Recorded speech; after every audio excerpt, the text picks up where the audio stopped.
PJ Wali Kota Lok Sumawe Imran berkali-kali mengungkapkan soal defisit anggaran tahun 2023 sehingga perlu efisiensi dan kebijakan skala prioritas, termasuk tidak memperpanjang kontrak 1.621 tenaga honorer per 30 November 2023. Faktanya di tahun 2024 nanti, Pemko malah mau membeli 5 mobil dinas mewah merek Toyota Hiace untuk dibagi-bagikan ke sejumlah lembaga termasuk 3 lembaga vertikal. Pembelian mobil baru tersebut tertera dalam plafon anggaran sementara RAPBK tahun 2024 pada Posedako Lok Sumawe. Kabar terbaru, item tersebut masih tertera alias belum dicoret dalam rancangan APBK 2024 yang akan disahkan pada Kamis 30 November 2023. Belanja barang tersebut tertulis pengadaan kendaraan dinas operasional atau lapangan, mobil Hiace untuk Pemkot, DPRK, Kodim, Polres, dan Kejari.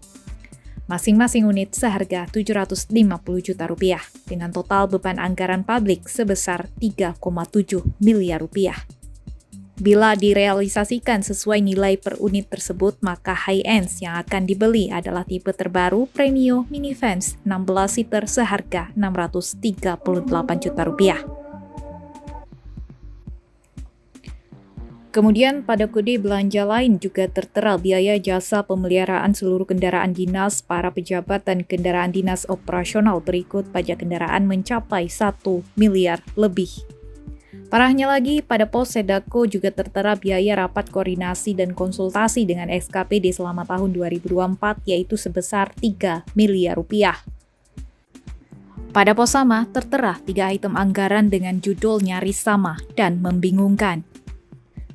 Sementara itu, Kabak Prokopim Pemko Lok Sumawe Darius saat dihubungi antiroaceh.com mengaku belum tahu soal anggaran tersebut dan akan dicek ke pihak terkait lain.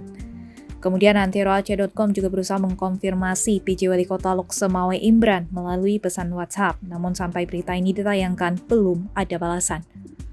Untuk diketahui, PJ Wali Kota Imran dalam apel dengan seluruh ASN di lapangan Hirak pada Senin 2 Oktober 2023 lalu mengaku prihatin karena dengan defisit sebesar Rp21 miliar di tahun 2023. Sehingga tidak ada pembahasan APBK perubahan. Sebab itu, ia mendesak setiap OPD merasionalkan anggaran belanja, terutama pengurangan anggaran pada kegiatan rutin yang tidak penting. Saat itu, PJ Wali Kota Imran juga mengungkapkan pentingnya memprioritaskan belanja pembangunan yang langsung dirasakan masyarakat miskin. Dia mencatat adanya penggunaan dana alokasi khusus kurang sesuai ketentuan, baik bidang kesehatan, pendidikan, maupun sarana prasarana.